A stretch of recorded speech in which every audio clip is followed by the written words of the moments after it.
Mutto, and you have a sense of peace and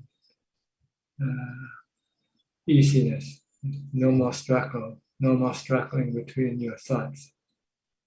This is the result when your mind becomes under the control of mindfulness. Then the mind will be steady, calm, and at ease. So this is something you will have to try to do to get to this point. Once you get to this point, you will appreciate it. You appreciate the effort that you put in, and it will give you the encouragement to be more mindful and see the benefits of being mindful. It can bring your mind ease of mind, peace of mind, and happiness. Even when you haven't yet meditated, and if you meditate, you'll find that the mind becomes more quiet, more still, and more happy. But you first need to get this mindfulness going in your mind. All right? Thank you very much, Ajahn. Okay. If you have any question, maybe you can wait for the second round. Okay? Thank you. Go, because this will give everybody a chance to ask. Emily, you're next from Kuala Lumpur, Malaysia. Good evening, Ajahn. I don't have any question tonight. You don't have, okay. We'll go to Siddhartha from Indonesia, I believe. Are you the same Siddhartha who was staying with us? Yes, Ajahn. I'm the same Siddhartha.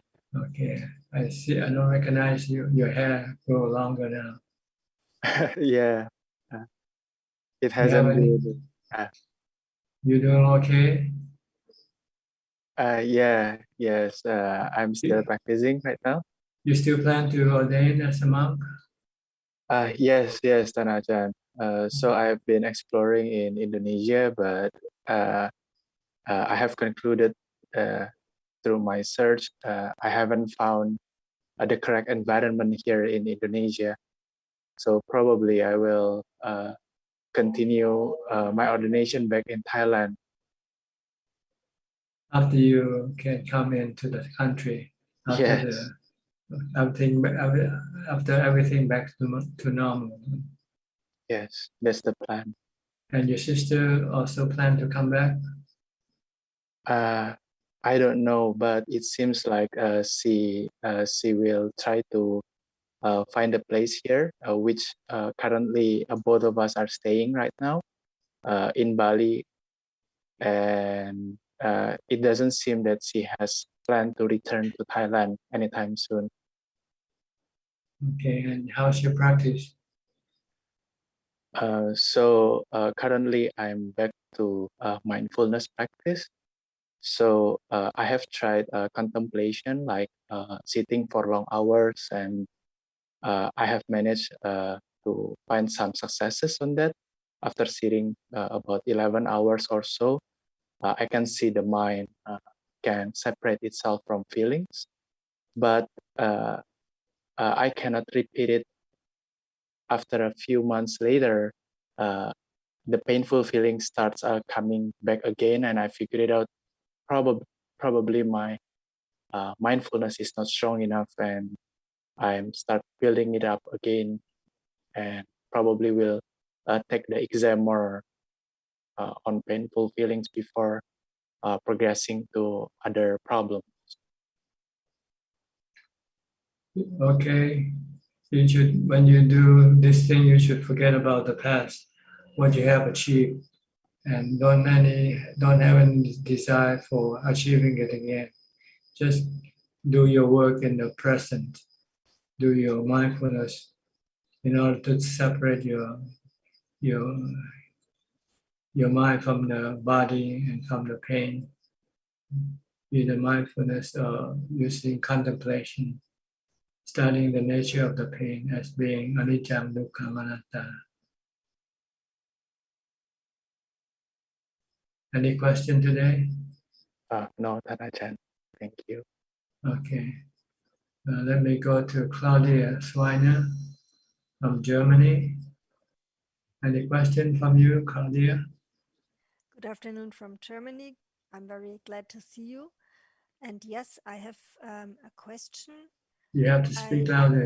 Your voice kind of soft. Okay. Can you hear me better now? Yes, better. Okay.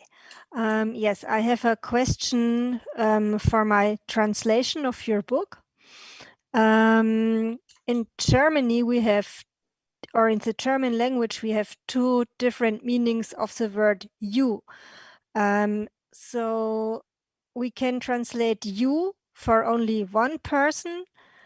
So like when I talk to Jack, I say you, but I also can mean the word you can also mean more persons. And my question is, when I translate your book, do I use the word you just for one person or for all the people who read the book? It really, we have no indication really as to what this you mean. It just mean anybody, I guess. One person or everybody. Yeah. Okay. We just mean you. I think probably you sometimes refers to yourself when you say you actually are talking about yourself. You have to do this and you have to do that. You have to be mindful. And in English, it can mean you're talking about yourself. Yeah, because to me it's very important that I translate everything correctly, and so I rather ask before I do something wrong. Yes. I don't know how to give you the answer because you don't have any specific. If you ask me generally, it can mean anyone, you, me, or anybody. Just take it that way. Just look at the context, and then you decide for yourself, I guess. Yeah. Okay. Okay. So that's all for today. Okay. Okay. Thank you very much. How many translations have you done so far?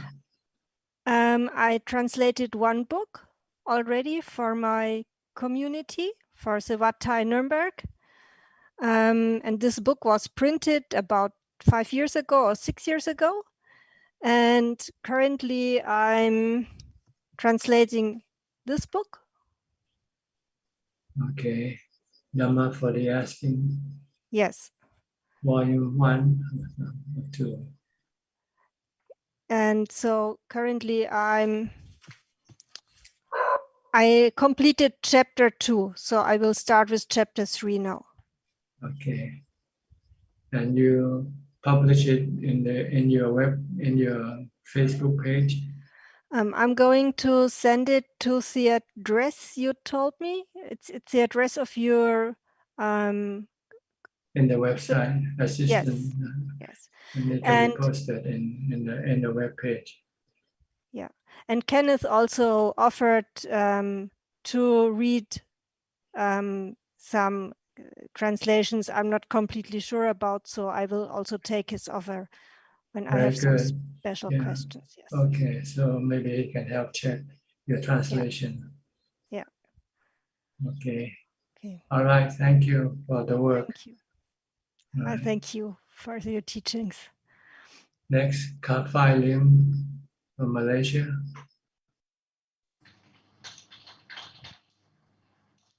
Good day to you, Ajahn.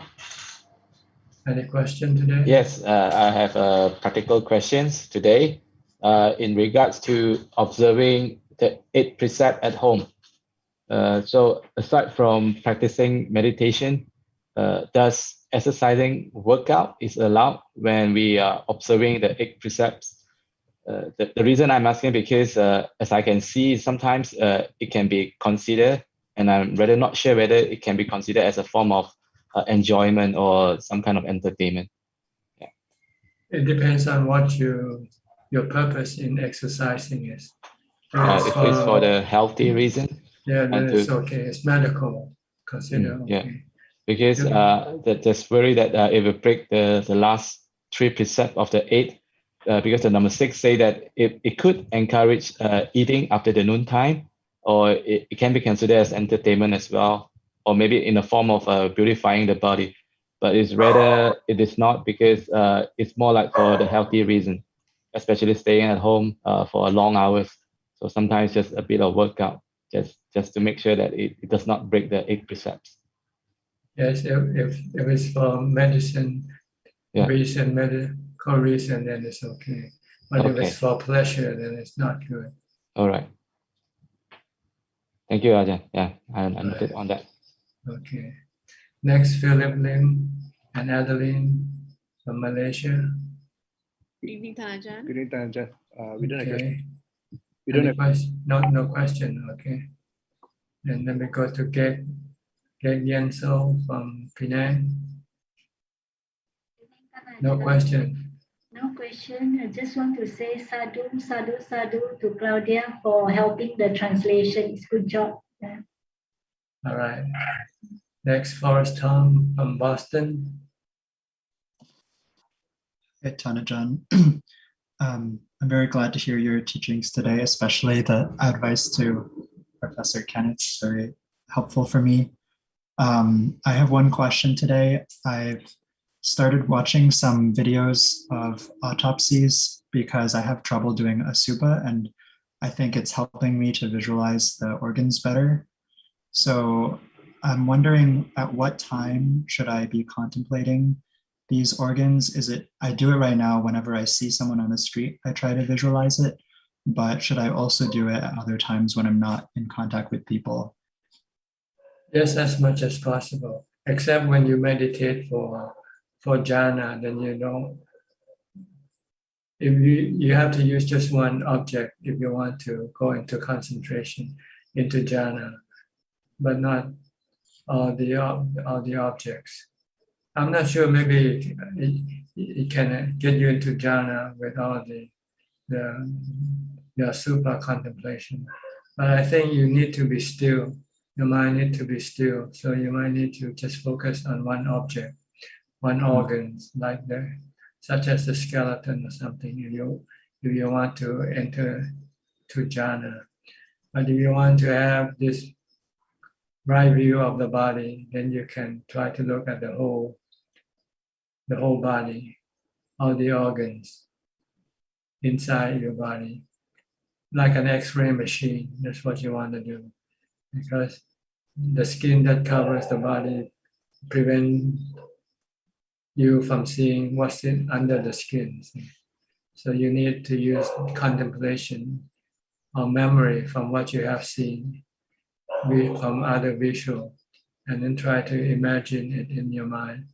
You want to do as much as possible until it stays in your mind. Mm-hmm. So the more you can do it, the better. Except if it gets to the point where you become repulsed by what you see and you have bad feelings, then you should stop. It means you need to calm your mind first.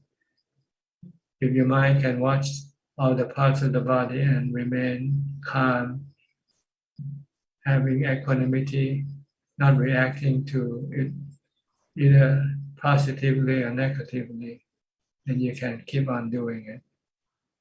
Because sometimes if you do too much of it, you can get sick of your body or other people's body. And you might want to mistreat them. That's not what you want to do. You just want to study the nature of the body, to see the true picture of the body, what it really is like, besides from what you see outside. You want to look under the skin also, so you get a balanced view of the body, so that you can get rid of your attraction toward other people's body, and also your obsession with your own body. Sometimes some people are obsessed with the body, how their body looks. So they might spend a lot of time trying to beautify their own body. If you have this super contemplation, then you see that you cannot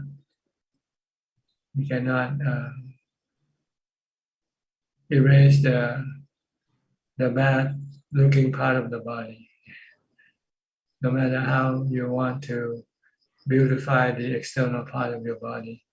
But deep inside your body there's nothing good looking at all. So you just leave the body alone, not being obsessed with its appearance. You should get something, on your face, like, then you just accept it. This is not as bad as what you have under your skin anyway. Right? Yes. So to summarize, if you can contemplate the body, the asupas, as much as possible. It's good, but just try to make sure that you don't have this bad reaction toward this contemplation. Okay. Yeah. So even during walking meditation and during chores, it's all fine to do asupa. Yes, but you also have to concentrate on what you do. Oh yeah. Okay. What you do has to come first. Contemplation should be more when you're not doing anything else. Okay. See. Except walking, running, or then you're not doing any other thing. Then you can contemplate or look at the body that is running or walking as being composed of the 32 parts. Okay. The goal is to have it embed in your mind, so that anytime you look at anybody's body, you can see the rest of the body parts. Uh-huh. So it should be instantaneous. Yes. Eventually. Yes. Especially when you start to see good-looking body, and you forget about the other parts of the body, then you should bring it up. Okay. The goal is to get rid of your attraction toward other people's body or your own body. No attraction, no love. We tend to love someone because of their appearance, right? But as you know, if you see the asupa of their appearance, then you say your love for that person will definitely not be about the body anymore. Mm-hmm. But you can still love that person for being kind, being nice, for instance, but not the sexual type of love. Mm-hmm. Yeah, sometimes I have desire for bodies and sometimes I have desire for food. So for contemplating food, what kind of visualization would help with reducing that desire? The picture of food in your mouth when you chew and mix with your saliva, try to spit it out and see if you can put it back into your mouth again. Okay. Or the vomit that you threw up, or the feces that you excreted from your body. They are all food in different various stages. Mm. So if you look at the stages of food, then you can stop your desire, your craving for food. But you have to be careful though, not to overdo it to the point where you can no longer eat any food. Right. Yeah. When you have to, you still have to eat, see. But you Yeah. just don't want to overeat or eat out of cravings. You eat like taking medicine. Yeah. Food is like medicine. Take it like you take medicine. Don't have any enjoyment. Don't try to get enjoyment from it, for pleasure from it. Just eat it just for the sake of maintenance the body. Anytime you have this craving for pleasure or joy, enjoyment, then you should use this contemplation to stop it. Don't think of the food in the plate. like especially when you do fasting. Fasting is a good time for you to do this loathsomeness of food, because when you fast, your mind will think of food in the plate, right? And it will make you become more hungry. So when you start to contemplate about the food, the other stages of food in the body, then your craving for food will disappear.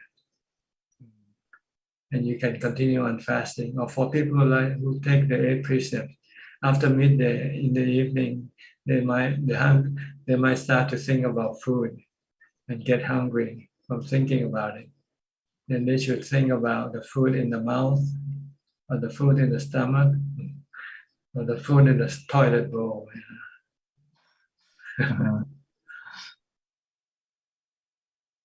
All right. That's very clear. Thank you, Tanajan. Okay. Let me go to Belinda from Singapore.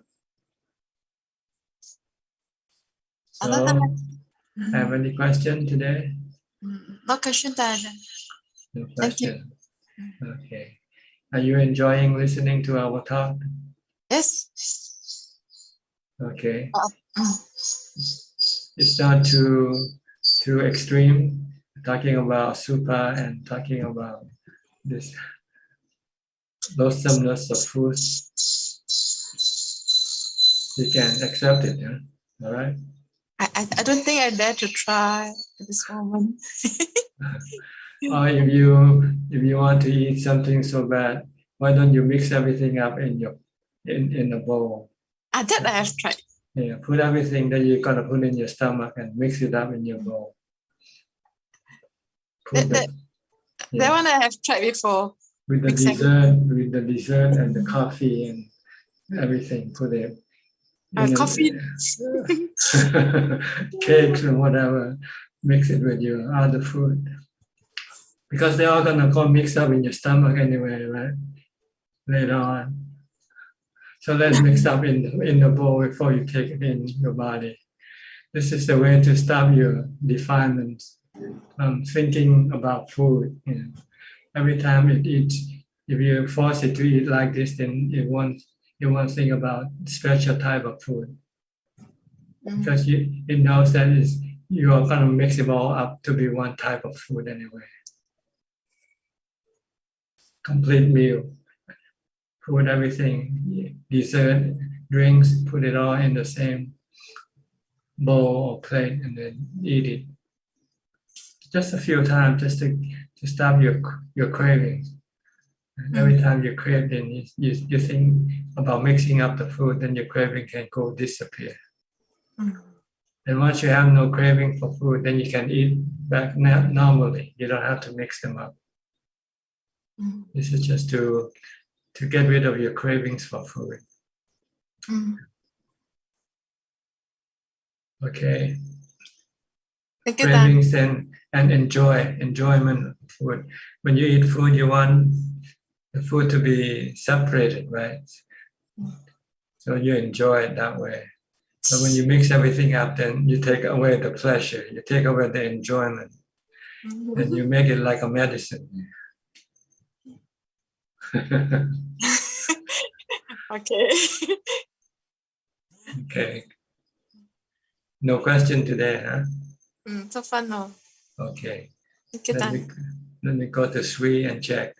And when from Vancouver. Good evening or good morning to you. Good evening, Ajahn. Good evening, Tanajan. Morning to us. Any question from you? Same as Forrest's comment. I really like that teaching you give to Professor Ken. It's really helpful, Ajahn.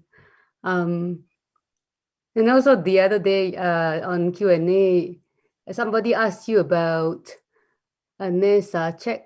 Nesachika. In Pali, Nesachika. Nesachika. Okay. This is one of the 13 Dhutanga practices.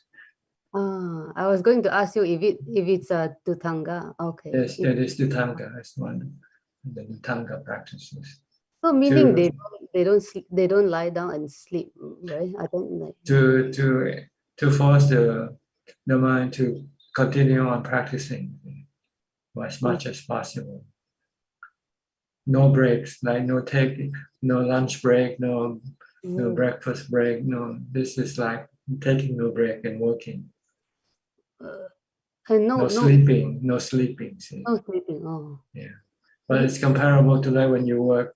If you want to get as much work as done, then you don't have any lunch break or coffee break. You just keep on working from 8 to 5. So Ajahn, not even like when you sit down, you not even sleep. Like you really like don't no. Like, well, you can fall asleep, but not in the lying position. Oh. That's what it means. You probably might fall asleep when you sit, because when the body gets really sleepy, eventually you're gonna fall asleep. But sleeping in a sitting position won't make you sleep too much. You might sleep for an hour, and then your neck might get a little bit ache on your neck, Then you have to you get up, and once you're awake, then you continue on with your meditation, with your mindfulness practice. But if you lie down, you can lose 5 or 6 hours of sleep. Depending on sleeping, so you won't have time to practice. So that's the purpose of this kind of observance, to provide you with more time to practice. That's the purpose. But if it doesn't suit your character, you cannot really do it. Then you just have to find some other method. The method of fasting can also stimulate your practice. Because when you're hungry, you have to be mindful and be contemplating to stop your hunger. To stop your craving, you don't stop your body hunger from your body, but you can stop the hunger from your mind by making it calm. All right, no question yet today. So Ajahn, I have a questions like when they are doing this kind of practice, and then when they meditate and then they go into sleep, is there a trance state? Just sleep. It's just sleep. No mindfulness. Instead of lying down sleeping, you just sitting there, like you sleep on the bus or when you work. Sometimes you're working and then you just doze off, because you just got so sleepy. That's all. Okay. It's And then no trance, nothing. Not trance. How to differentiate like the trance and the meditation when people sit? Like I guess trance is like when you don't have mindfulness, or your mindfulness is not strong, and you let the mind wander to whatever it wants to do. Then it falls into a trance. Not completely sleep, but half sleep and half awake. But no mindfulness. Some mindfulness maybe, but not enough to control your mind's action. So the mind can be creating all sort of things during that time. Okay. Or acting. Some people go into a trance and they act weird, right? Yeah. Jumping up and down, or do something that they don't normally do. That's when they are in a trance. So what is controlling them, eh? Like the mind, the avijja, or? Yeah, it's usually avijja paccaya sankhara. Sankhara are thoughts or action of the mind. Oh, okay. All right. Yeah. Okay. Thank you. Then we go to Karina May. Karina, is this your first time, or I haven't seen you go on? Please unmute the microphone. Hi, Ajahn. How are you doing? Not the first time, but I have been stopping to join the Zoom for quite a while. Where are you from? Singapore? From Singapore. Okay. Um, Do you have today any question? I do not have any question, Ajahn. Thank you. Okay. All right then. Then let me go to Gary, also from Singapore.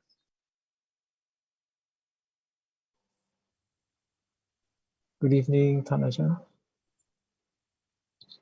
Any question from you today? Thanajan, I have a question regarding practicing in the cemetery. Does it help people who are like lack of mindfulness? Is it good for him to practice in a cemetery?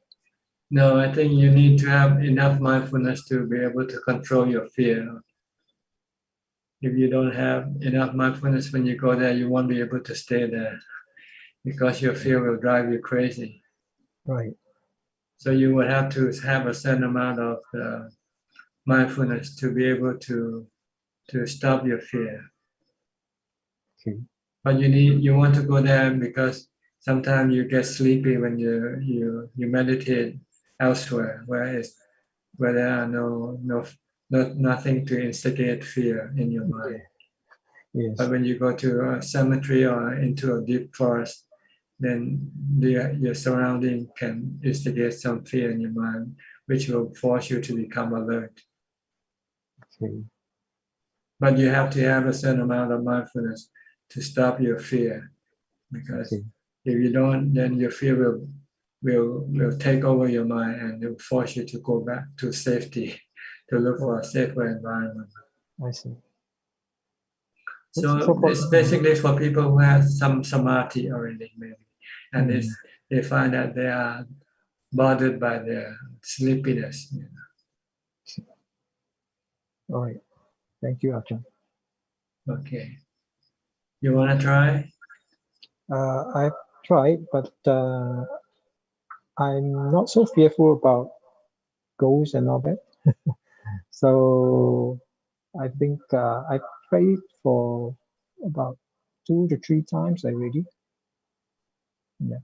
Besides a place instigating fear, it also provides you a place with quiet, because nobody go to the cemetery. Yeah.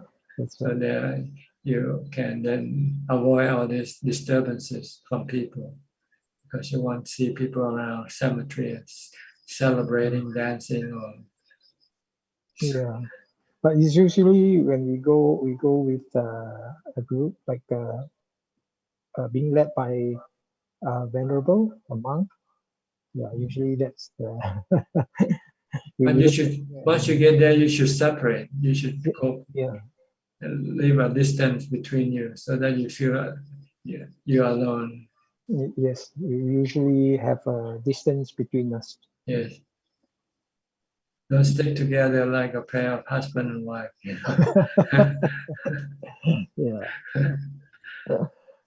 Yeah, we usually have sit separately until the time's up, then we gather again. Yeah. Okay. Okay, Can you find useful? You find beneficial for your practice? It's peaceful, like what Tanachan says. So it's sometimes can be very blissful. Yeah. But sometimes of course the insects come and bother you. You should bring a mosquito with you when you go into outside. Yeah, a net or something. Yeah, a net or something to prevent the mosquito. In Thailand, monks have this umbrella in which he hangs on a branch of a tree or something, and then he has this mosquito net cover from the umbrella down. So it serves like a tent. Yes, I do have a tent with me. I bought in Thailand. Yeah. So when I'm in the outdoor, I'll try to use it. Yeah, because you don't have to expose your body to insects, unnecessarily. But if you want to test your mind whether you can leave the body alone, maybe you can do that from time to time. Just sit without any net, any protection. and let just the body be bitten by the insects, and then see if you can still concentrate on your meditation practice. Yeah, it will be a very big challenge for me because the moses usually bothers me a lot. Yeah, but that will be my next challenge, I guess. Yeah, to let go of your body, let go of your attachment to your body. You know it's gonna end up one day. It's gonna be a corpse, and if they leave the body in the cemetery, it'll be eaten up by the ants and the insects anyway. Yes. Okay. Okay, thank you. All right. Rusli, you're next. Rusli from India, right? Good evening, Ajahn. From Indonesia, Ajahn. Indonesia. Okay. Any question? No question, Ajahn. Thank you very much. No question. Okay. Then next is Yin. Yin from Singapore. Good evening, Tan Ajahn. I'm from Malaysia, Tan Ajahn. Malaysia, yes. Yes. Any Tan question? Ajahn, yes, I do have a question. Because nowadays there are a lot of quite high rate of death in Malaysia. So, and also I hear a lot of the ambulance, passing through. So I'm just thinking, possible to meditate on death, Tan Ajahn? And how can I do it? Yeah, so that to reduce the fear. Well, first you can, to reduce the fear, it depends on whether you're afraid of death or not. If you're afraid of death, then it's not good for you to use death contemplation, because as soon as you think of death, your fear will come up. Okay. So if you want to do death contemplation, you have to have some samadhi or some jhana first, so that your mind will not react fearfully when you think about death. Mm-hmm. Just now Tan Ajahn was talking about to reduce the attachment to the body. I don't know whether, meditating on death would actually help to reduce the attachment to the body. Well, if you can contemplate that one day your body is gonna become a corpse, you're gonna lose your body one day. If you can think like that, that also can let go of your attachment to a certain level. At least to a level where you might be able to accept that death is inevitable, and that is something that you will have to accept. Mm-hmm. Because if you accept, then your fear can disappear, and your dukkha about your suffering about the body will disappear. But given that I don't think my samadhi is strong, Tan Ajahn. Well, sometimes you don't know how strong your samadhi is regarding a certain particular thing. Mm-hmm. If you can contemplate and not be adversely affected by your contemplation, then it means you can do it. But when you are adversely affected by your contemplation, then it means your mind is not ready to accept this truth. Yes, it's reacting, it's rejecting the truth. Okay. And it makes you. But if it's not rejecting, it's accepting, and it becomes calm and peaceful, then that means you can do it.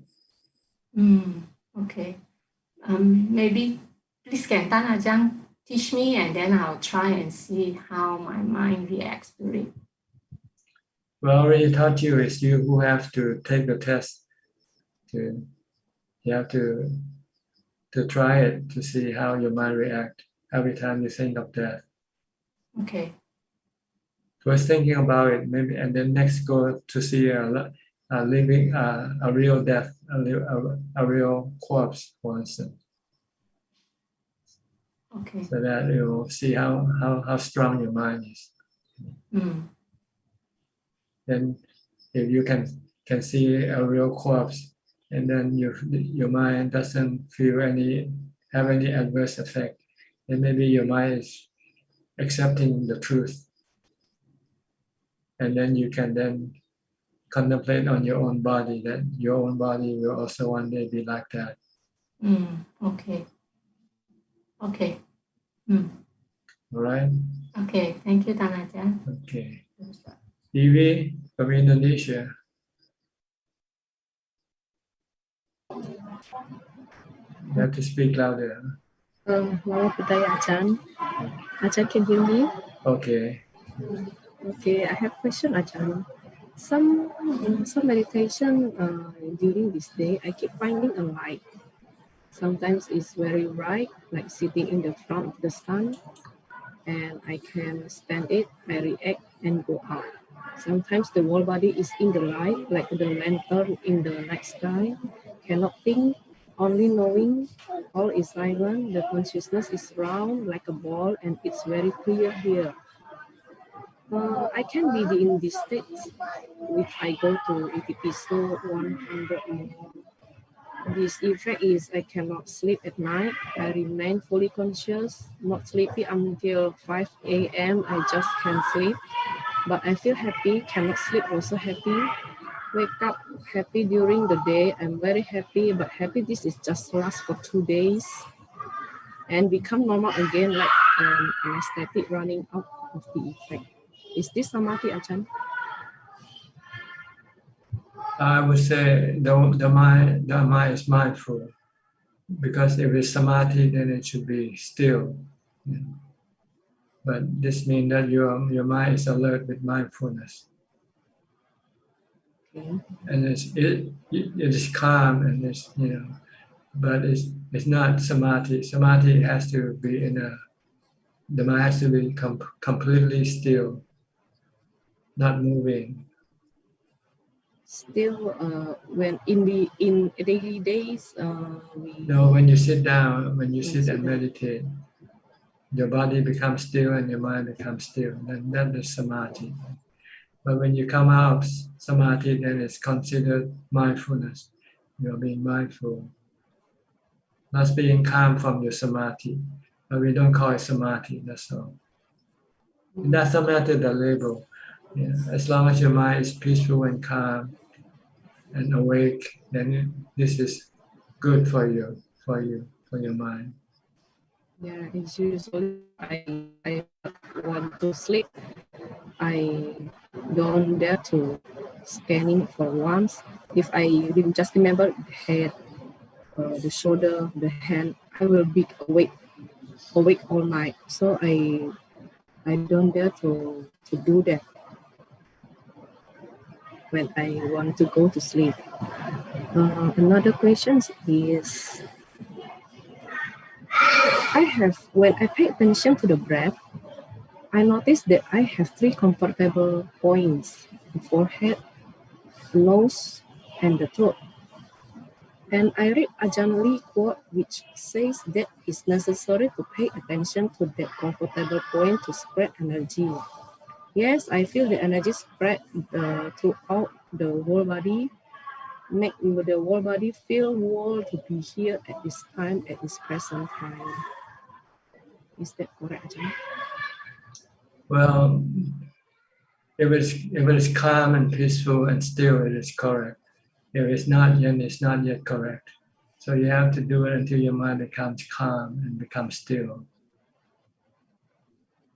Stop all action, stop all mental action, stop. All that is left is merely knowing. If I see the light, is that correct, Ajahn? It's not neither correct or not incorrect. It's just something that can happen, but you should not pay attention to them. Anything that appears, you want to stick to your meditation object as your point of focus. But it's normally, Ajahn, yeah.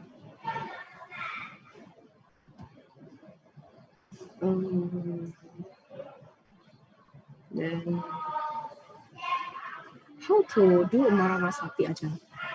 I just talked early on with somebody about the death. Yeah, that's Maranusati. That's contemplation. Same thing. When I sit in meditation, sometimes I can have a stressful thought become. And when the stressful thought came, I cannot do meditation again. I want to have a happy feelings like 2 days ago. So I thought I should keep doing meditation so I can continue to be happy.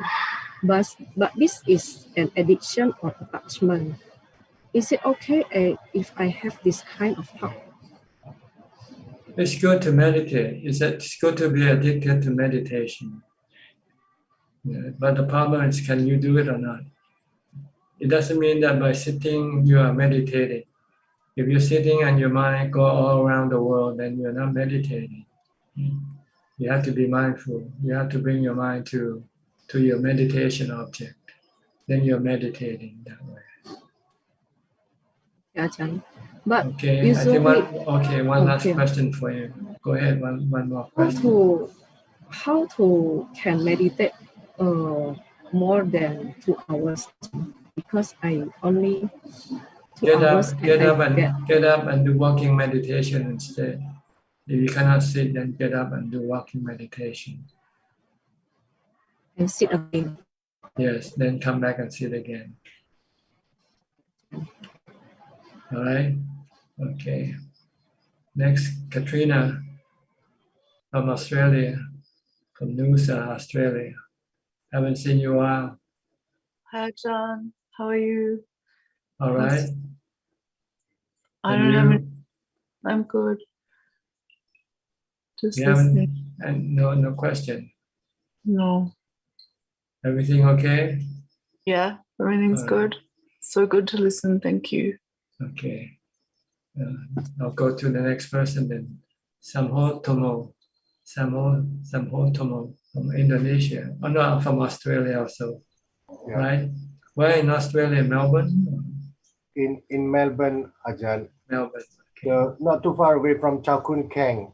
Chao Kun Keng. Yeah, in Geelong. He just finished walking Tudong to Sydney. Oh, really? All the way from Melbourne? Yeah, from Melbourne to Sydney. He's now in Sydney and going back to Melbourne. But I'm not sure yet. Is he going to walk or using? How many miles? The distance?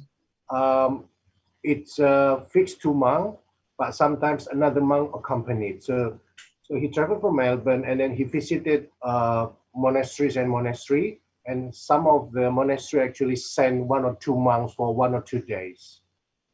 No, I mean the distance, the walking distance between the two. About 300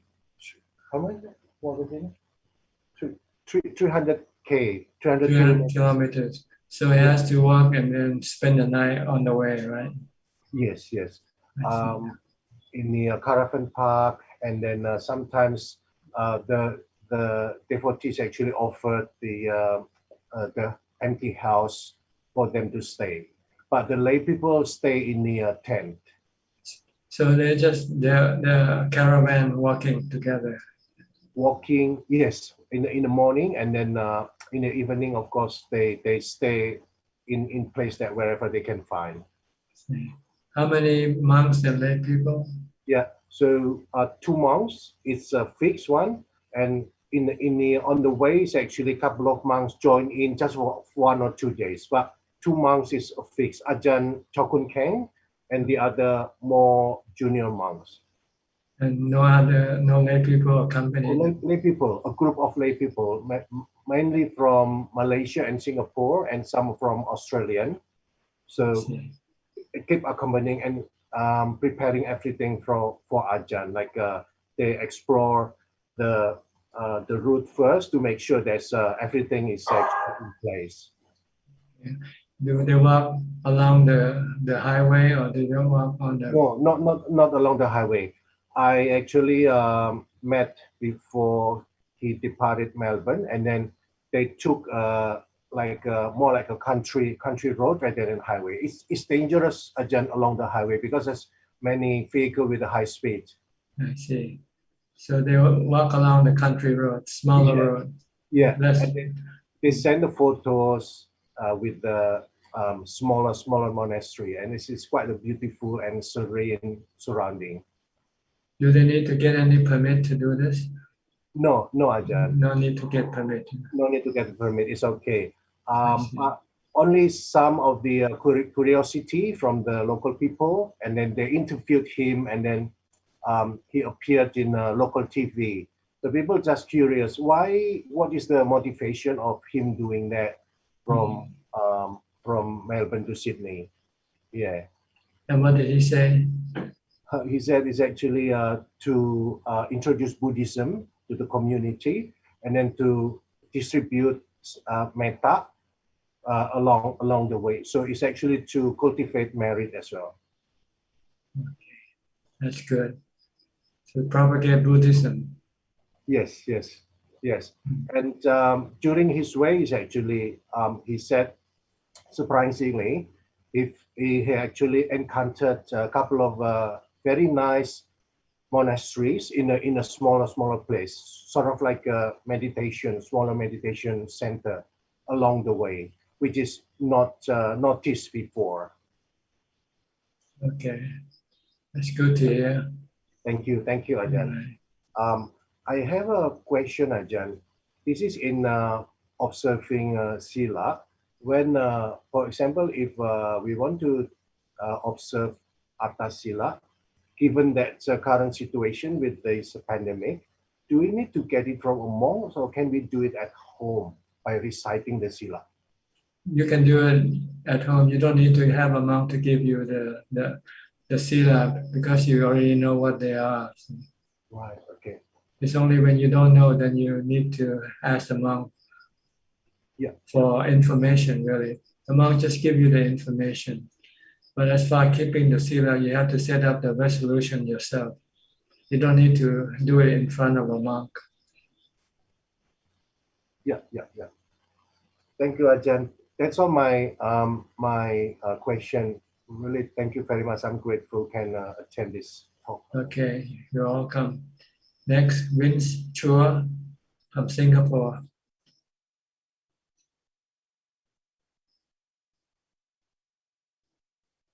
You have to unmute, okay. Okay, yes. Good evening, Ajahn. A question about facing fear or death. And usually for people like me, I will use a replacement thought, even for anger, for example. The replacement thought with a better state of mind, saying like, hey, quiet mind, quiet body, quiet space, then the anger disappears. So the way I think that I'm doing it is more like using a replacement thought. Is there any other skillful means, or is there a better way to avoid using replacement thought? Because replacement thought are more like running away from the problem. That's right. You need to use the truth. You need to use the truth to conquer your fear. That is that the body is impermanent. It is subjected to aging, sickness, and death. That the body is no self. It's not you. You are not the body. The body is just merely the composition of the four elements created by your father and your mother. And you just happen to be the mind who just happened to come and possess this body. So eventually the body and the mind will have to be separated again at the time of the dissolution of the body. So you can teach the mind the truth. And once the mind knows that it doesn't die with the body, and it's not the body, then it can then overcome the fear of death permanently. So what you're saying is that probably I have not really accepted the three characteristics of anicca, dukkha, anatta. That's why I'm always using replacement thought. Is that the mindset that I have right now? Yeah, not accepting because you don't see it yet, that the body is not you. Okay, understand. And to be able to see that the body is not you, you have to have jhana. See? When you have jhana, when you enter into jhana, the mind and the body separated temporarily. Okay. So is jhana open eyes? I mean, is that called jhana? Yes. Jhana means absorption. The mind becomes absorbed in a meditation object to the point where it becomes still and separated from the body. Okay. Okay. Sure. And once you can see, once you experience this separation, when it reunites with the body again, then you use the wisdom to teach them, to remind the mind that the mind and the body are not the same. Mm-hmm. So is it a goal that we should always keep the mind and body separate at all times? Well, not separated, but the goal is to teach the mind that the body and the mind are two different individuals. Mm-hmm. They're like Siamese twins, you know. Okay. But when one twin dies, the other twin still continues on. I understand. When the body dies, the mind continues on. Mm-hmm. Where it goes depends on whether they have defilement or not. If the mind has defilement, then it keeps going to the next birth. If there's no defilement left in the mind, then it goes to Nibbana. Okay, so that means if there's instance that I can detect the detection straight away, I need to go and understand or contemplate about the three characteristics such that to enforce my understanding of these three characteristics. Is that correct? Just to remind your mind of the truth, because sometimes, see, when your mind is separated by jhana, it's only temporarily, and when it reunites with the body, the delusion still takes over the mind. Yes. So you have to want to clear this delusion by keep contemplating on the truth that the body is not you, that the body has to die. In order to get rid of your delusion, which will keep you, which will teach you, which will deceive you to think that you are the body, and make you attached and cling to your body, and causing dukkha by attaching or clinging to the body. Okay. I'll try my best. Thanks for the understanding. All right. Okay. Next, Zhao Ka from Silver Spring, Maryland. Good morning to you. Good morning to you, Thanajan. Thank you. I think I'm quickly going to thank the admin for taking care of the video problem that I was having. So thank you, admin. Thanajan, I have a question here that when I die or when somebody dies, what does the mind carry with it? Everything that has accumulated, see, from the past to the present, to the moment of death, meaning good and bad karma. The good and the bad karma that will form the character of the mind. See, you are what your karma produce you to be. If you have good karma, then you are a good person. If you have bad karma, then you are a bad person. So the next life you'll continue on to be a bad person or a good person, depending on your good or bad karma. Which is more? If the good karma is more than the bad karma, then you'll be a good person. If your bad karma is more than your bad karma, then you'll be a bad person. But also in each one of us, we have good and bad in us. But on which side has the more power to express itself? If you have more karma, then your good karma, then your good karma will have more ability to express itself. So it shows you as a good person generally.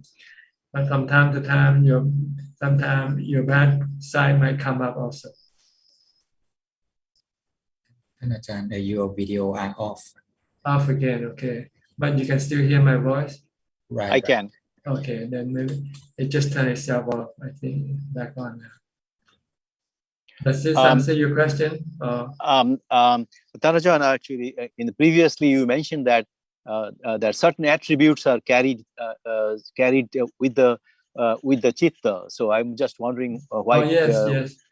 Yes, your ability to do things will go with you.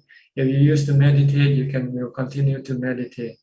If you used to keep the sila, you can still continue keeping the sila. Everything that you used to do will go with you. But the chance of meeting Buddhist teachings again is something that will depend on my karma, or is it going to be just my luck, or it may not happen? It's like buying a lottery ticket. Powerball, your chance of meeting the next Buddha is like winning a Powerball ticket. Because you don't know when the new Buddha will appear. And the present Buddha already passed away. And the remnants of his teaching are still remain as Buddhism. But Buddhism, according to his prediction, will last no longer than 5,000 years. So we're halfway there now. So next time you happen to take rebirth as a human, it might be, if it's longer than 2,500 years, then when you're reborn next time, you might not come across Buddhism. Then you have to wait for the new Buddha to become enlightened and establish a new Buddhism. So it's better not to waste your time now, waste your opportunity now, rather than kick the bucket down the road. Do it now, and you will be rewarded. The Buddha said, do it now, and you can be rewarded in 7 days, or 7 months, or 7 years. So why are you waiting for? What are you waiting for? Give up everything and concentrate on meditation practice. Everything else doesn't mean anything, to your mind. They are distraction. They are things to deceive your mind with, that's all. The happiness that you experience from things in this world, they are just, they're like,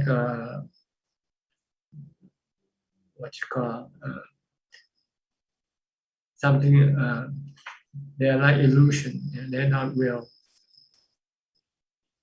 They don't stick with your mind, they don't stay in your mind. All the pleasure that you have experienced, they come just and go, like mirages, like mirage.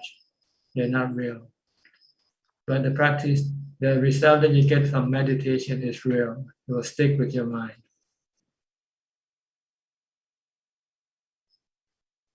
Clear? Thank you, Thanajan. Thank you. Thank you very much. Yeah, very nice. Very nice. Thank you. So switch your method of enjoying yourself. Instead of enjoying through your senses, try to enjoy through your meditation.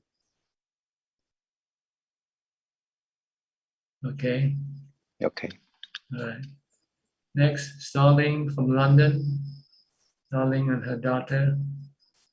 Hello, Ajahn. Any question today? No, thank you. Thank you. Okay. Well, then let me go to the next person then. Who would that be? Yana? Yana Lamiko? Let's be gone. Please turn on your microphone and mute your microphone. Okay. Namaste. Long Pho. Long Pho. Good evening, Long Pho. May Long Pho be healthy and peacefully. Long Pho, thank you for the opportunity. Long Pho, I want to ask, this is my experience. When sometimes I see looking example, I see a plant, and I know that is a plant, but at the time, the mind have a mind arise, like see that the plant is a skeleton. My question is, what is this? This is a contemplation from the teacher or our sanya. Thank you, Long Pho. When you see a plant like a vegetation plant, and you see skeleton in the plant, then it's your delusion. Yes, I see with my eye, and I know that this is a plant. nor the skeleton. Uh-huh. This is delusion. Yeah, it's delusion. It's not real. And then what must to do? You just, what you want to do is when you see things, you want to stop your mind from having any attachment to them.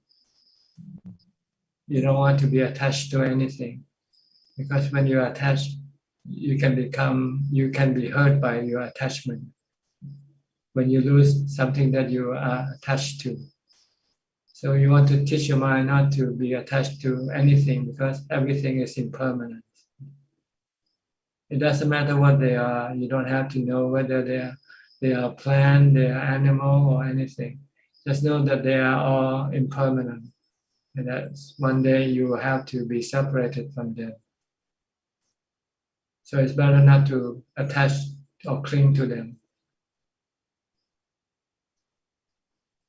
It's better to live without any possession, to have nothing. Because then when you have nothing, then you have no separation from nothing.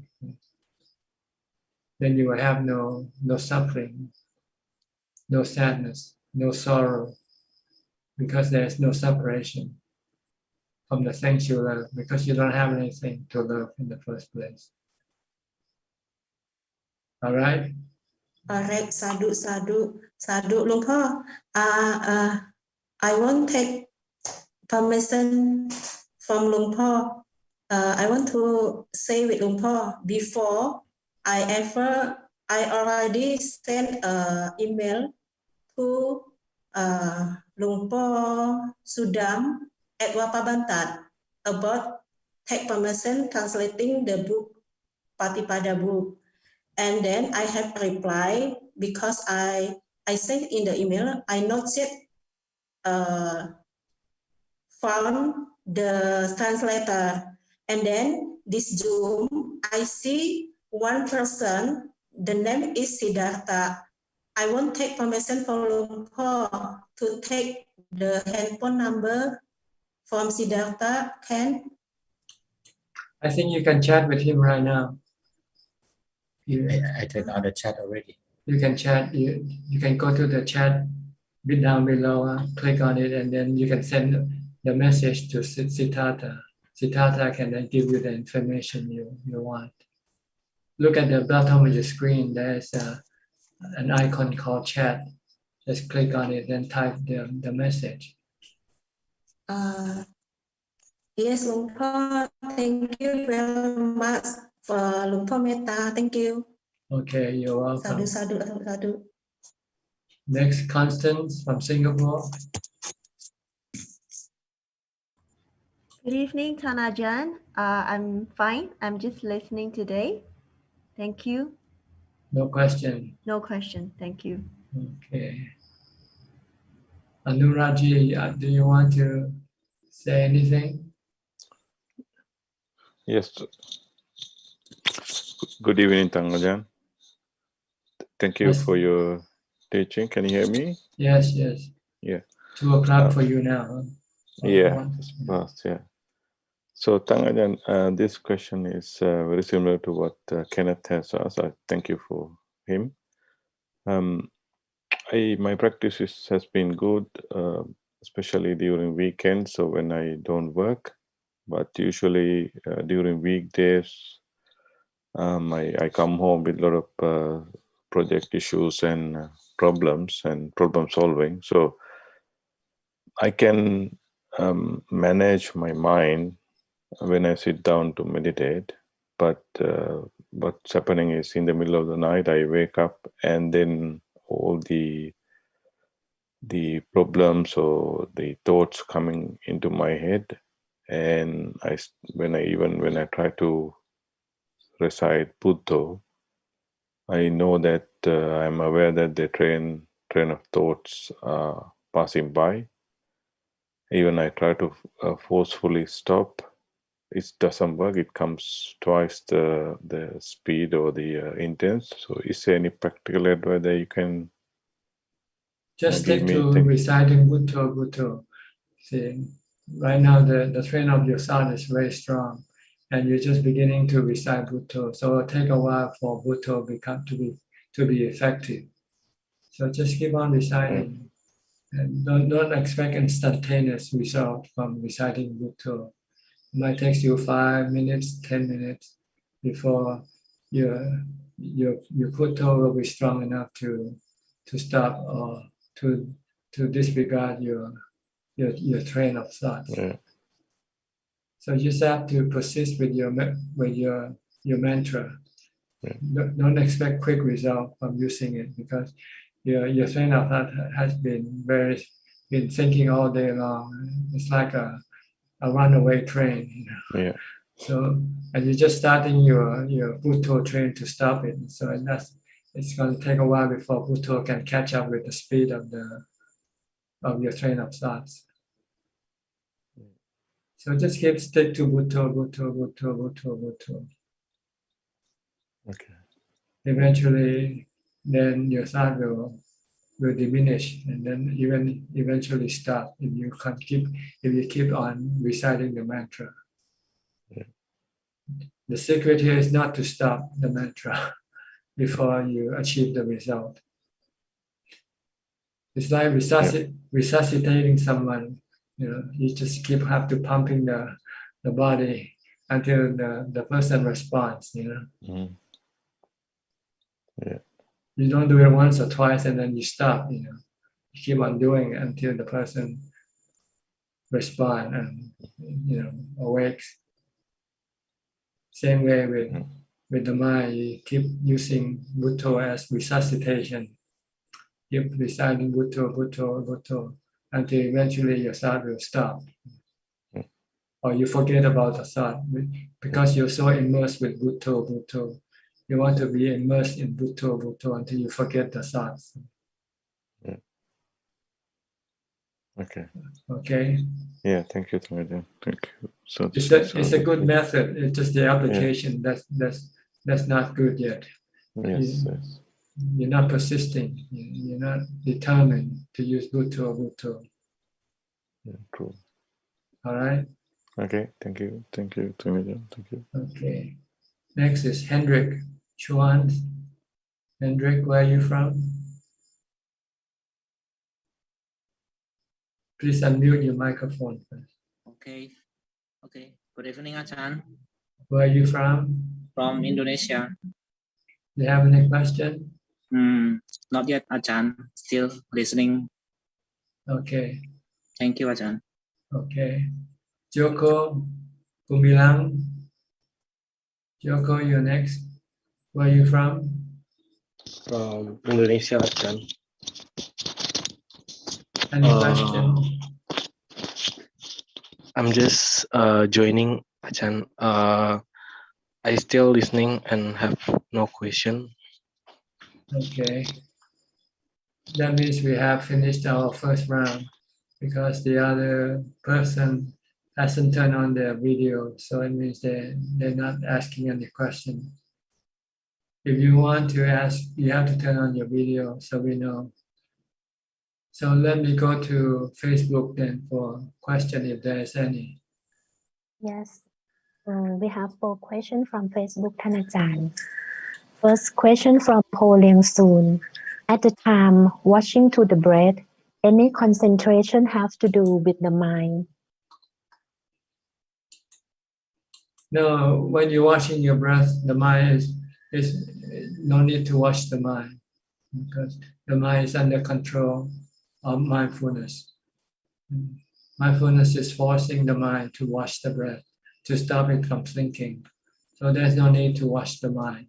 Just keep watching the breath. Next question from Lavi Janta Kumar. Ajahn, is good and bad a judgmental call? Sometimes for certain people, animal sacrifice is appreciated and a purposeful part of their culture. This impression is a mind-made assumption. What is right and wrong become a subjective perspective. The citta knows and feels the action.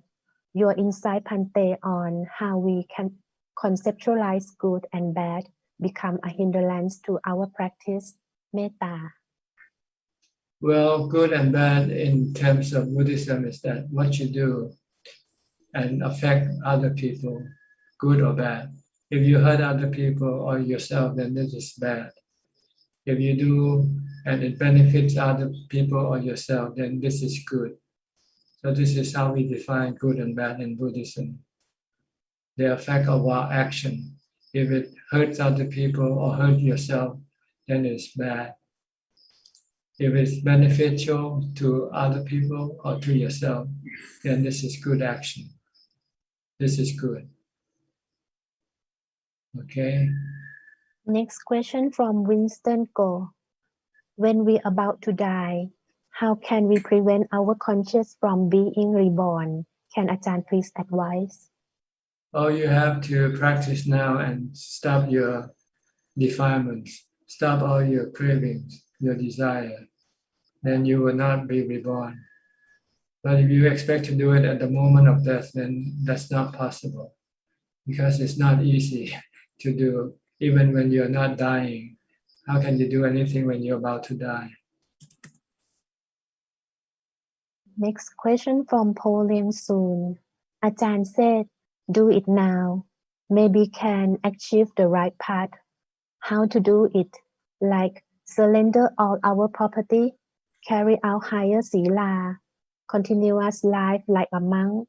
Can Ajahn teach the way more? Thank you. Well, look at the Buddha. This is exactly what he did. He gave up all his possession, then he became a monk, keeping the sila, and concentrate on his meditation practice. This brought him the goal within 6 years after his ordination, after he left the palace at the age of 29. When he was 35, he became enlightened. So the more you concentrate, the faster will be the result on your practice. If you practice halfway, half-heartedly, then your result will be half-heartedly result, not complete. So you want to have complete result, then your commitment to your practice has to be 100% complete. Okay, is that all from Facebook? Yes. All right, then we have the second round now. If anybody would like to ask any more questions, you're welcome to do so. Right, okay. We have William turn on the microphone. Okay, William. William. Auntie, I'll ask in a minute if I can. I'll just wait for now. Thank you. It's all right. Go ahead. You're already talking. Well, it's. I guess the question is, how do you? How can you fill your mind with light, Bhante? Light? With kusala. Oh, you have to have a calm mind first. Make your mind happy first. Once your mind is happy, then you will think of good things. You will want to share happiness with other people. But if your mind is not happy, if your mind is sad or angry, then you want to share bad things for other people. So you have to meditate, basically. That's what it comes down to. To meditate, to get into jhana, to get into ubekkha. Once you have ubekkha, your mind will be happy. And then you want to share this happiness with other people. When you do or say things, you do it in such a way without hurting other people. Yes, Bhante. So make yourself happy first. Then all the kusala will come afterwards. If you're not happy, then all the akusala will come. Like when you're angry, when you're sad, or when you don't feel good, you tend to be bad to other people. But when you feel good, you're happy, then you tend to be good to other people. Now if you happen to win the lottery jackpot, then you want to share some of the money to some other people, right? Yes, Bhante. Yeah, okay. Does Mara have a place in your teaching also? Do you see that Mara also is a very strong force in the world? Mara is just a bad karma. It's a personification of bad karma, bad action. So what about the asuras and the preta world. Is this also have an effect on the human world? It affects the mind. See, the asura, they do bad karma from some reason. Asura, I think they do bad karma out of fear. They're afraid to be hurt, so they hurt other people first to protect themselves. So they become asura. So how can one protect oneself against these beings? By keeping the precepts, by maintaining the precepts. Yes. And this being will not enter into your mind. Actually, it's your mind that turns into these beings if you're not keeping the precept. Yes. So try to keep the 5 precepts and you prevent your mind from being an animal, being a preta, being a sura, or being a hell. Yes, one second. Thank you very much. All right. Any more questions from you? That's enough for now. Thank you, Bhante. Okay. And then we go to Alvin Lee. He raised his hand previously.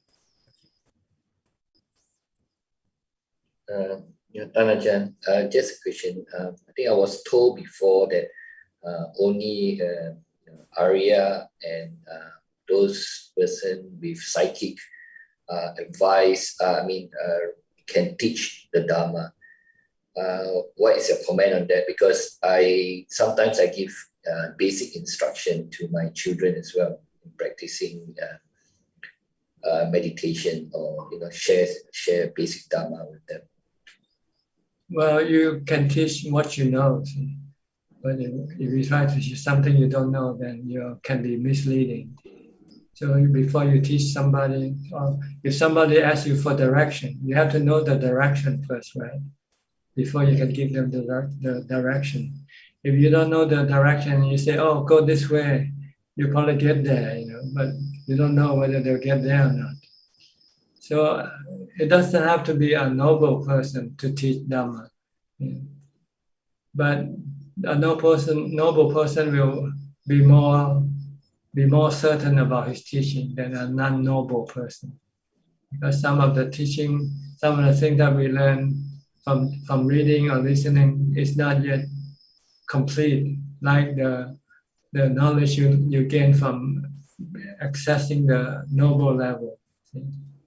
So to be certain, it's better to be a noble person to teach the Dhamma than not a noble person. But that doesn't mean a noble person cannot teach Dhamma. But his teaching might be cloudy with delusion, might be tainted with delusion. So some people told me if it's not complete Dhamma that you teach, it's like what Tanajan says, tainted with delusion.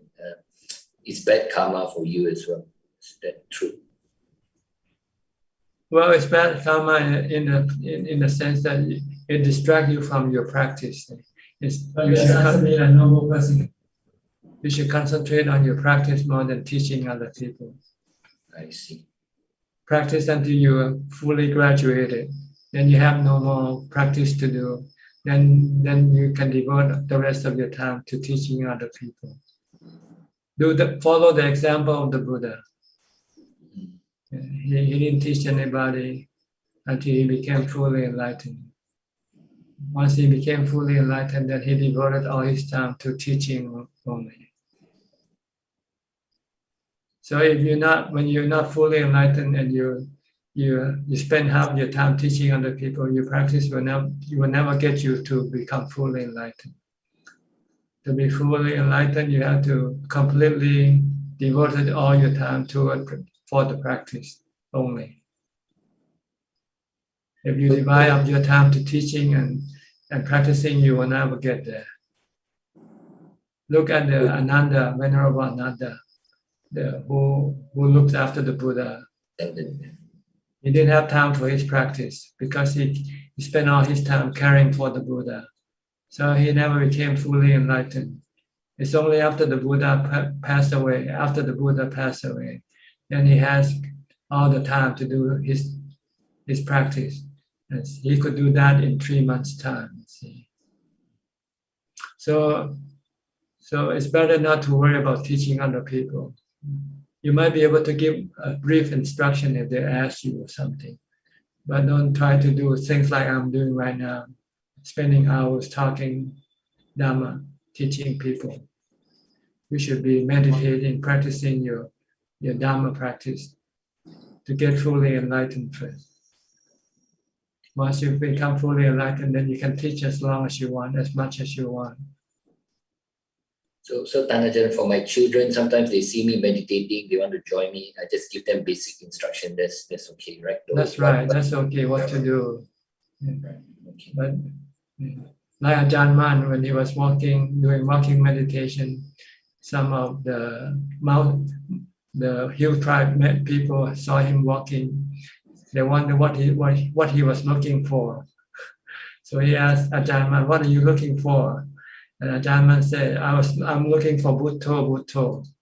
Can I help you?" "Yes." "How to do it?" "Just we keep reciting Bhutto."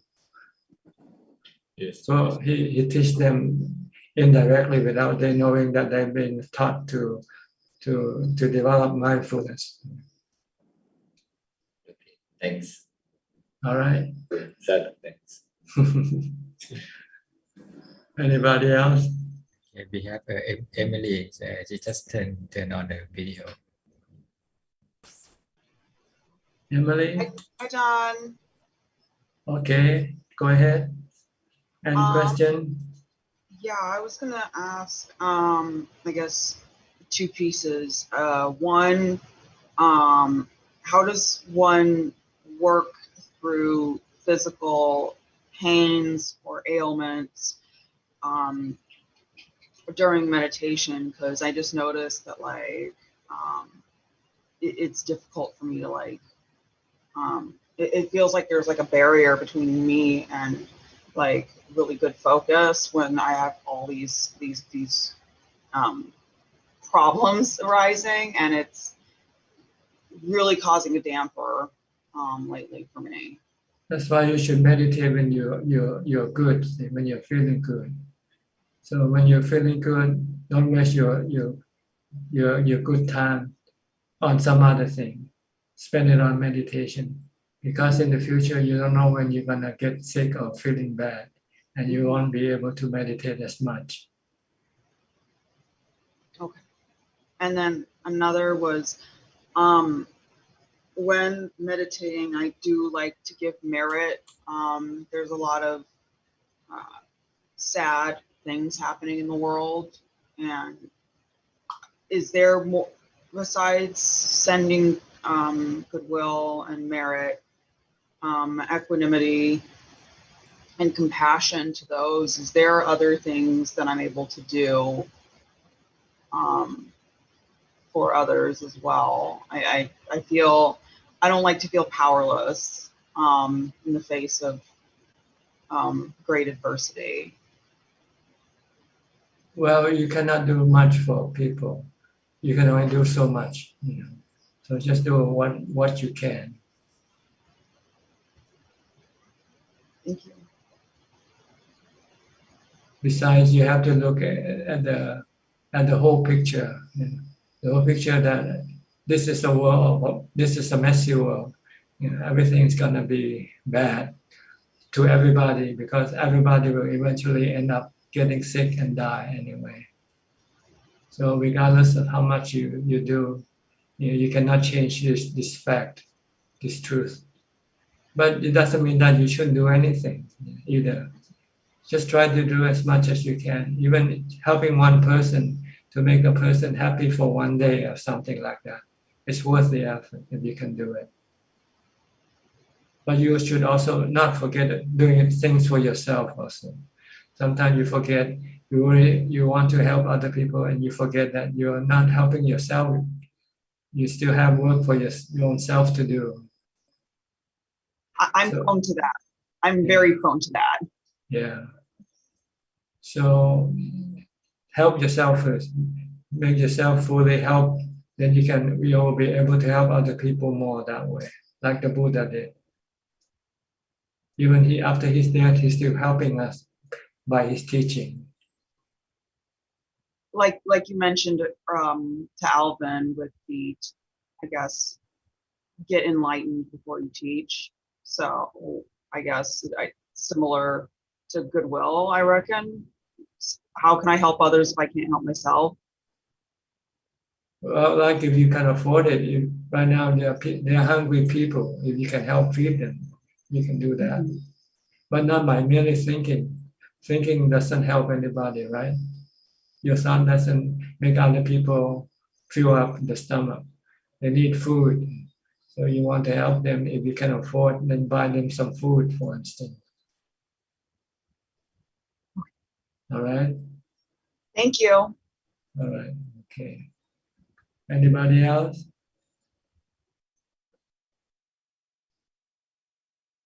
La, you have Facebook question? Yes, 3 more questions from Facebook,ท่านอาจารย์ First question from Kathleen Pante.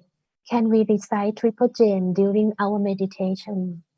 You can use the Triple Gem as your object of meditation by reciting either the long version or the short version. The short version is to recite Buddho Dhammo Sangho.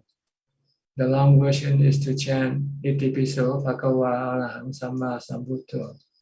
This is a preliminary method of meditation. Eventually you want to come and watch your breath.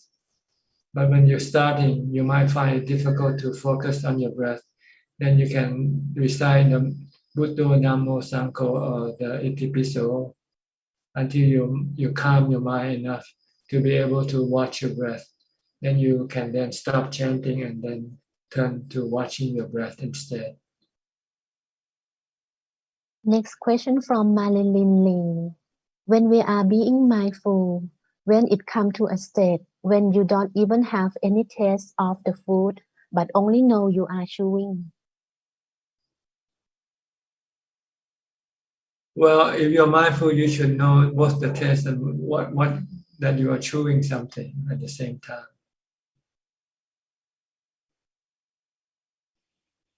You cannot separate the fact that you are experiencing the taste and that you're also watching what you do at the same time. So I think you should know both, know the taste as well as know that you're eating that thing in your mouth. Not letting your mind go think about other things. That's the purpose of training in mindfulness, to stop thinking. Is that all? Next question from Tek Hong Ko. ท่านอาจารย์ does donating a Buddha statue to a temple fall under the Sankhar requisite, and accordingly is a right meritorious action? Giving is considered good action, meritorious action, but you also have to look at the purpose or the usefulness of the things you give. If you give something that people already have, like in the temple, there might be 10 Buddha's statues already. Giving another statue doesn't change anything, doesn't make anything better. Then maybe you should give something instead. Maybe the temple needs to pay the electricity bill, and you give them the Buddha statue. What can they do with that? So you have to also look at the receiver end of the dana, what they need, and give what they need, not give what you want to give.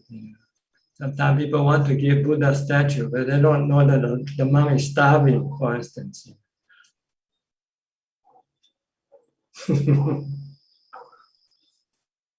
So you have to look at both ends, what you want to give, and also the receiving end. Can they use what you give or not? All right. Is that it? One more question, ท่านอาจารย์ Question from T. Sir. อาจารย์ please explain meaning of practice straight, practice rightly, practice well in Itipiso. Oh, it means that you practice fully, practice fully, like all the time, from the time you get up to the time you go to sleep. Train yourself with mindfulness walking meditation, sitting meditation, keeping the precept. This is considered to be fully practiced. Supatipanno, practice good. So, Uchu Patipanno, speak, practice directly from toward Nibbana, or directly on the path, for instance. Don't get off the path. Stay on the path of the teaching. Dana, Sila, and Pavana. Don't go do any other thing. And practice for the purpose of cessation of suffering. This is Yaya Patipanno. And Samiji Patipanno means practice correctly. So these are the four methods of practice that makes the person a noble person. Supatipanno, Uchu Patipanno, Yaya Patipanno, Samiji Patipanno. Okay. One more question, Thanajan, from V. Cheng Chuan. I feel exhausted after practicing meditation and mindfulness. When I try to relax by being at ease, desire and lust are coming out. What to do next? Well, you have to keep on practicing mindfulness because your opponent doesn't stop yet. How can you stop? When you're in the ring, if you don't beat your opponent, then your opponent will keep beating at you. So this is how your opponent do to you, your defilements, your craving, and your desire. They keep attacking you, so you cannot just relax and take it easy. You have to use mindfulness to oppose your defilements. So you get exhausted. So what? Eventually, when your defilement eventually stop, then you'll feel a sense of release and at ease. So right now you have to persevere. You have to keep on fighting. Don't give up, even if you are exhausted. Look at the Buddha. He fasted for 49 days. Ajahn, one more question from Linda Lee. Thank you, Ajahn, for your teaching and your time on my question. How can I stop myself from deepening my attraction towards someone who I have to interact in my weekly course? I attempt meditating to detach logical listening, to encounter my desire for him, and constant reminder of the noble truth, yet still the feeling is growing stronger and have now developed to have expectation and suffering.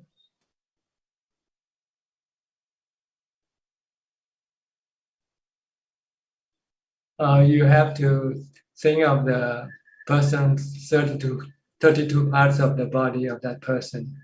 Don't only think about what you see. You have to think of the things that you cannot see also under the skin. Think of the skeleton, think of the heart, the lungs, the liver, the kidneys, and all the other organs. If you can see these organs inside the body of the person you are attracted to it, then you can stop your attraction. Or think of the person, if he should die, would you still be attracted to him? When he dies, when he becomes a corpse, would you still want to go sleep with him? For instance, this is something you should ask yourself or teach yourself. That's all, Thanajan. Okay, anybody else would like to ask? Okay, Evie, you raise your hand. Thank you, Ajahn.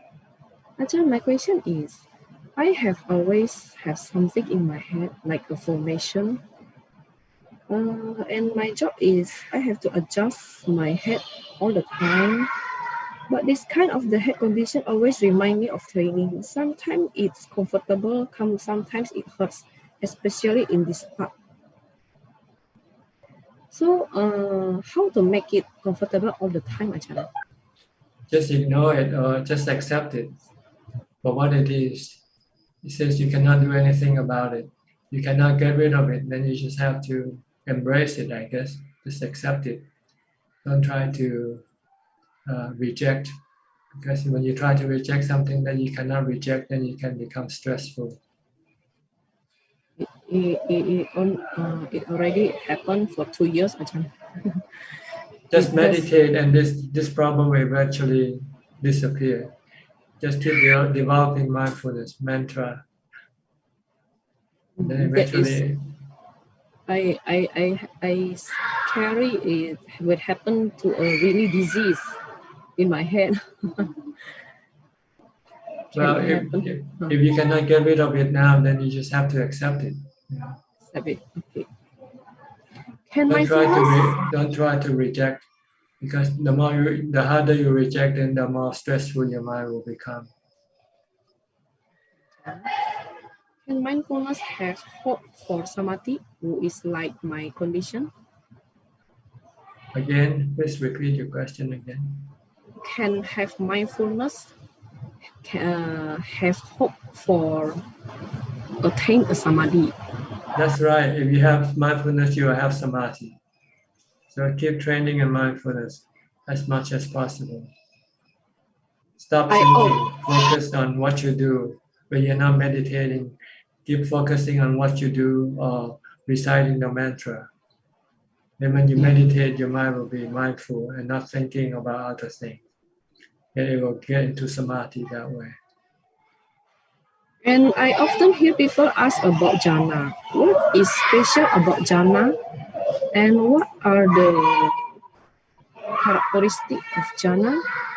Jhana is happiness of mind, from peace of mind.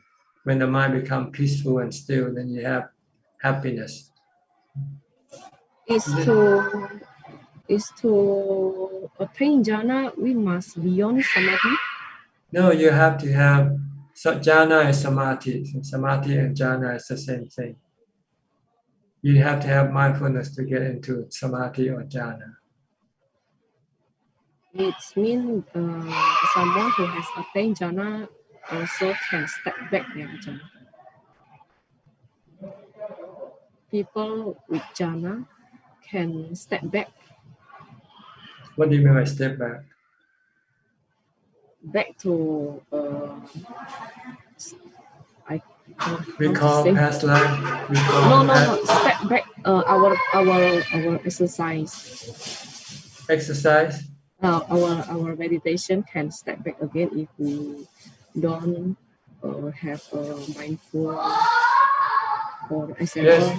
If you don't continue on mindfulness, you can lose your jhana. Can step back. Yeah? Yes, you can. And regarding the separation from the body, as Ajahn explained earlier, it seems I have experienced it once.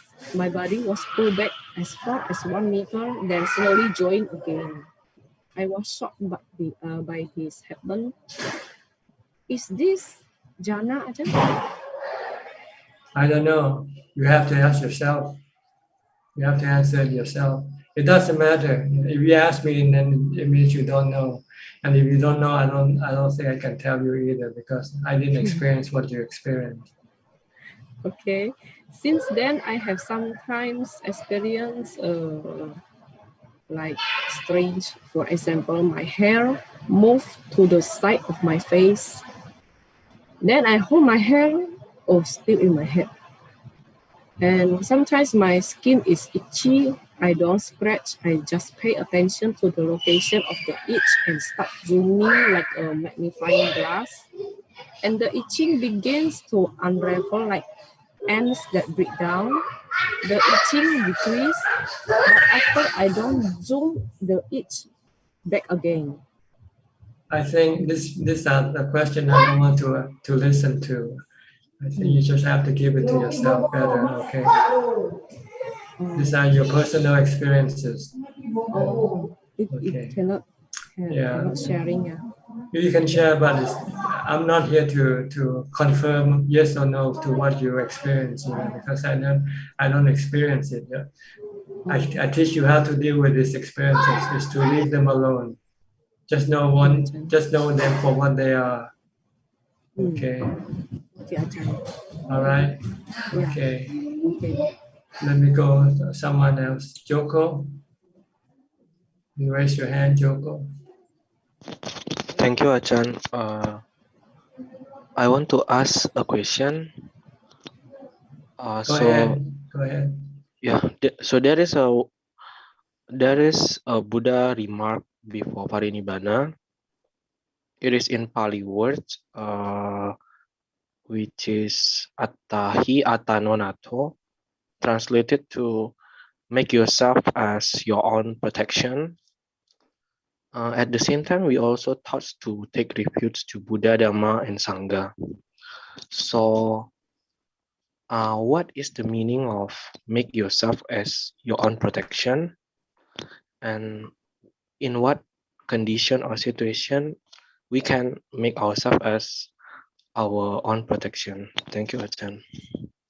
See, before you can make yourself your own protection or your own refuge, you need to rely on the Buddha, Dhamma, and Sangha to teach you how to do that. So there's two different type of dependency or refuge. You rely on the Buddha, the Dhamma, and the Sangha to teach you how to make yourself to become your own protection, your own protector, your own refuge. So there's two different things. Eventually, you won't need the Buddha, Dhamma, and Sangha once you know how to protect yourself, how to look after yourself. All right?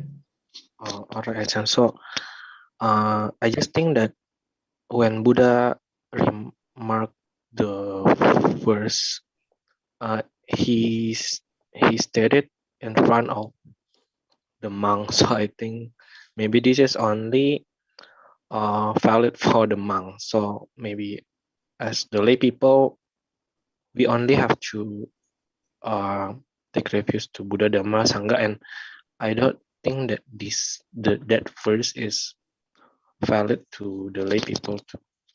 It's valid to everybody. This is the final goal that everybody has to reach. Yes, you eventually have to be your own refuge. Yes. But before you can be your own refuge, you have to rely on the Buddha, Dhamma, and Sangha to teach you first. But if you know already, then you don't need the Buddha, Dhamma, and Sangha. If you are already your own refuge, then you don't need the Buddha, Dhamma, and Sangha. Well, Ajahn, thank you. Okay. Anybody else? Almost 2 hours now into the meeting. Yeah. Okay, Facebook. Go ahead. One more question from Facebook, Thanajan. Question from Wei Cheng Chuan. Where did Buddha go after he attained Parinibbana? Is his mind meditating in the space? His mind is outside of the triple world that we exist. We all exist in the triple world called samsara. And his mind doesn't reside in the triple world. It resides outside of the triple world. It's called Nibbana. Next question from Wai Ching Chuan. Please kindly assist to explain the technique of Kasina meditation. I don't know. I don't teach Kasina meditation. So you have to go ask somebody else. For me to teach you, it might not be correct. So it's better not for me to do it. I will teach Anapanasati or mantra Bhutto Bhutto. That's all, Thanajan. Okay. We have All right. three people coming up. Alfredo. Alfredo, you want to say hello? Hello, Bante. Hello. I take a vaccine of COVID now. Good. So you're happy now, huh? Yes, the first dose, the first vaccine. I see. What type? Pfizer, Moderna, or what? Fiocruz. Fiocruz. Yes. American vaccine. American vaccine? You sure? I haven't Yes. heard of it before. Yes. Okay. My Good. practice is okay, Bante. I practicing more in my mind, and it's very good. I have to separate body.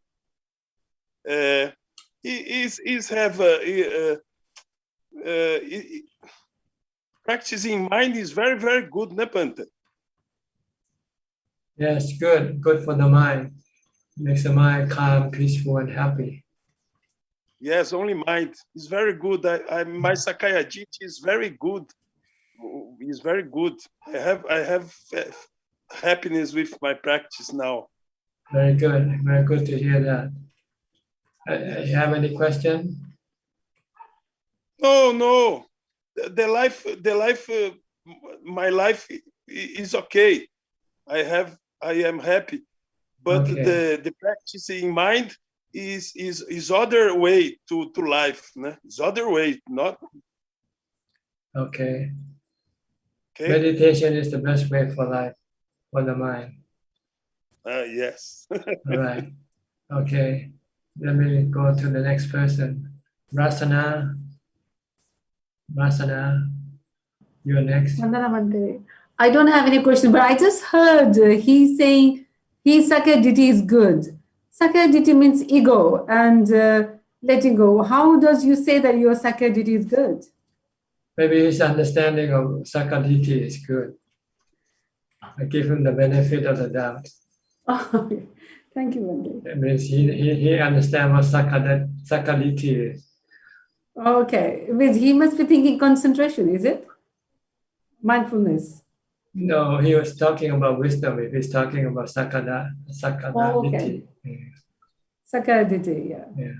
Understanding that the body is not yourself. You are the mind. And the body is something else. The body is just the four elements. Where are you from? Is this your first time here? I am from Nepal, but I'm residing in UK. Where in the UK? Kent. In Kent. Yes. In I'm NHS consultant in Ops and Gynae. Can you say it again? I'm a doctor. Are you a I'm a doctor?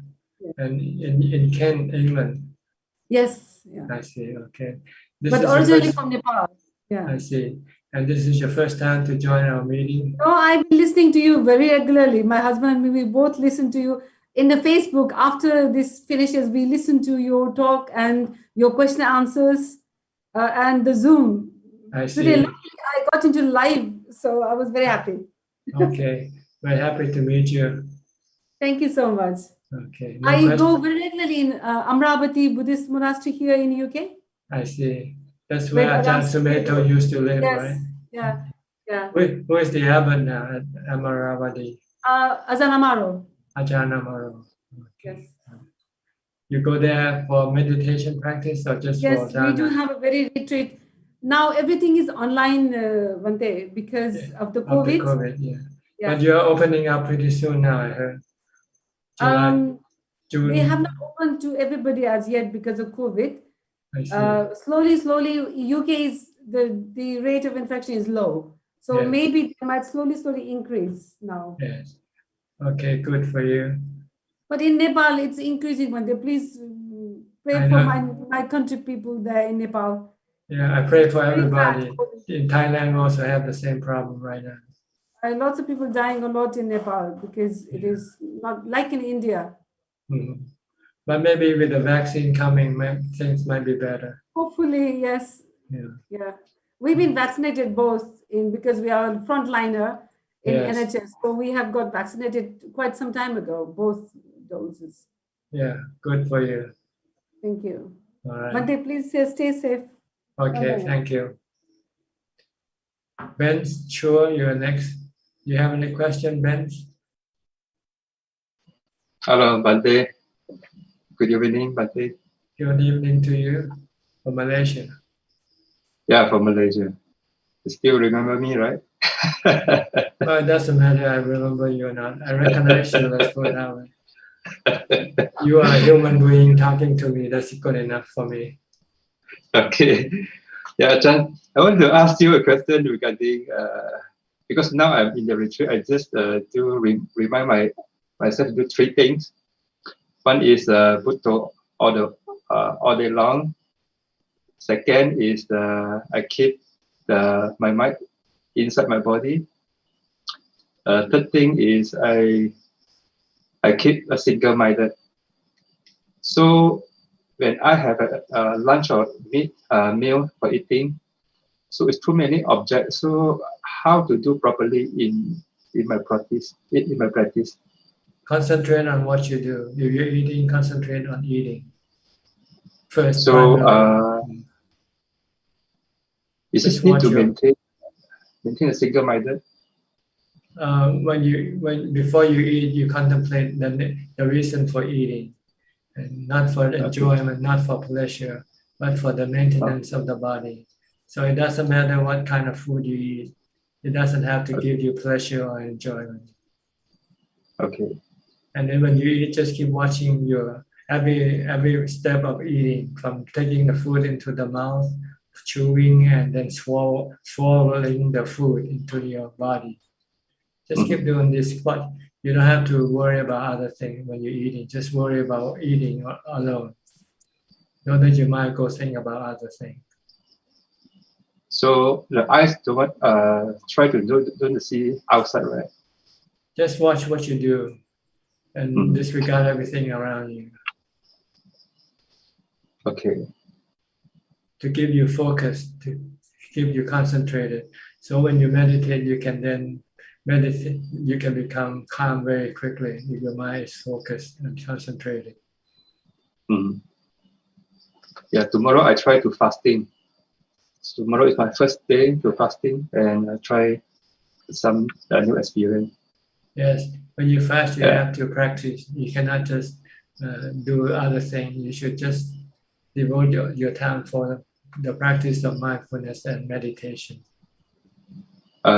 Is this including reading also, or better don't reading, just focusing on the meditation? Yeah, better not reading or anything. Just keep on focusing on mindfulness and meditation. Okay. All right. All right. Thank you, Prajan. Good night to you. Good night to you. Anybody else? No more question. A last question from Facebook. Okay, one more question from Facebook. Last question from Sefiala Suki Hontu Ajan. I'm from Indonesia. I start the meditation by repeating mantra, may I be happy, for around 10 minutes, and then change to anapanasati. Is this the correct way for metta meditation? And do I have to select one object of the same gender to give my metta? Thank you, Ajahn. Actually, when you do metta, it's more for the purpose of getting rid of your anger at someone. When you're angry at someone, then you should use metta to forgive the person who makes you angry. Then your anger will then be eliminated. Then you can then come back and focus on your breath. But if you have no anger toward anybody, you don't need to do any metta at all. Just go ahead and concentrate on your breath if you can. All right? I think maybe that's about all for tonight. Since everybody has asked questions and no one else would have any more questions. So I would like to thank you for your participation. I hope this meeting has helped you in your practice and advanced you forward closer toward enlightenment, toward liberation from dukkha. In the meantime, stay safe, stay mindful, and keep on practicing. See you next time, next week. Goodbye for now. Goodbye. Thank you,ท่านอาจารย์ Thank you, ท่านอาจารย์ Thank you, Thank you, admin. ทุกคนค่ะ Thank you, admin. Bye bye, everybody. Bye bye. Bye, everyone. Thank you, Thank admin. you. Bye. อาจารย์ Bye. Bye bye. Good night. Good night, everyone. Good night. Good night. Good evening. Thank you, Kunla. Bye bye. Bye bye. Bye.